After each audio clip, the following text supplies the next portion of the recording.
અંકલેશ્વર શહેરના રમતગમત ક્ષેત્રે એકતા અને ભાઈચારાનું પ્રતીક બનેલી ટુર્નામેન્ટ અંકલેશ્વર એકતા કપ તેના 5 સફળ વર્ષો પૂર્ણ કર્યા બાદ હવે 6થા વર્ષમાં મંગલ પ્રવેશ કરી રહી છે.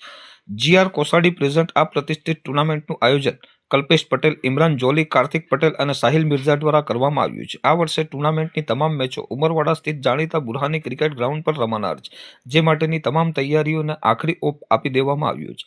આ ટુર્નામેન્ટના આજના આયોજનના ભાગરૂપે તાજેતરમાં એક ભવ્ય ઓક્શન કાર્યક્રમ યોજાયો હતો, જેમાં મુખ્ય અતિથિ વિશેષ તરીકે શહેરના અગ્રણીઓ ભરૂચ ડિસ્ટ્રિક્ટ ક્રિકેટના વાઇસ ચેરમેન ઇસ્માઇલભાઈ મતાદાર, બુરહાની ક્રિકેટ ગ્રાઉન્ડના ઓનર સલામ મલેક અને શેમ ખાન હિઝ સ્ટાઇલ ખાસ ઉપસ્થિત રહ્યા હતા. તેમની પ્રેરક ઉપસ્થિતિ તેમજ વિવિધ ટીમના માલિકો અને આઇકોન ખેલાડીઓની હાજરીમાં ખેલાડીઓની પસંદગી પ્રક્રિયા હાથ ધરવામાં આવી હતી. આ ટુર્નામેન્ટ માટે અંકલેશ્વર પંથકના કુલ 260 ખેલાડીઓએ રજીસ્ટ્રેશન કરાવ્યું હતું, જેમાંથી ઓક્શનના અંતે 9 ટીમોમાં કુલ 153 ખેલાડીઓની પસંદગી કરવામાં આવી છે. આ પસંદ થયેલ ખેલાડીઓ હવે મેદાન પર પોતાનું કૌશલ્ય બતાવવા સજ્જ થયા છે. આગામી 17મી જાન્યુઆરીથી ટુર્નામેન્ટનો વિધિવત પ્રારંભ થશે. બુરહાની ક્રિકેટ ગ્રાઉન્ડ પર રમાનારી આ સ્પર્ધામાં કુલ 9 ટીમો વચ્ચે એકતા કપ ચેમ્પિયનશિપ માટે ખરાખરીનો જંગ જામશે. અંકલેશ્વરના નામાંકિત ક્રિકેટરોને લાઈવ રમતા જોવા માટે ક્રિકેટ પ્રેમીઓમાં અત્યારથી જ ભારે ઉત્સાહ જોવા મળી રહ્યો છે. આયોજક સમિતિ દ્વારા આ પ્રસંગે સ્પોન્સરો નો આભાર વ્યક્ત કરી શહેરની જનતાને આ સ્પર્ધા નિહાળવા અને ખેલાડીઓનો ઉત્સાહ વધારવા માટે હાર્દિક નિમંત્રણ પાઠવવામાં આવ્યું છે.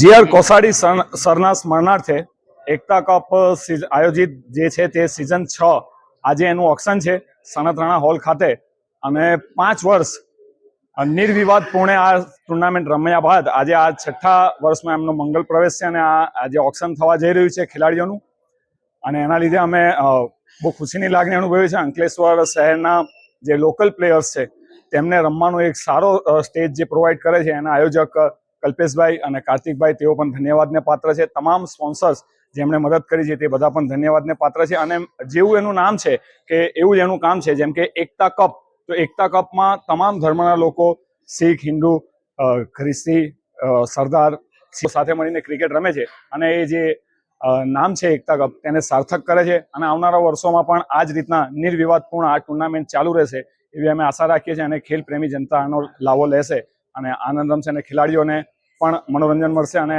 બધા એક સાથે મળીને રમશે, જેનાથી સમાજમાં એક સમરસતા અને એક એકતાનો મેસેજ જાય. તે પણ એક સુંદર મેસેજના રૂપે આ એકતા કપના માધ્યમથી દર વર્ષે અને વર્ષે ઉત્તરોત્તર પ્રગતિ થઈ રહી છે. તે બદલ હું ખુશીની લાગણી વ્યક્ત કરું છું, અને આવનારા વર્ષોમાં પણ આ જ રીતના રમાતું રહેશે. અને બધાનો ધન્યવાદ, જેણે પણ આ ટુર્નામેન્ટમાં કંઈ પણ નાનામાં નાની મદદ કરી હોય તે બધાનો આભાર. Thank you.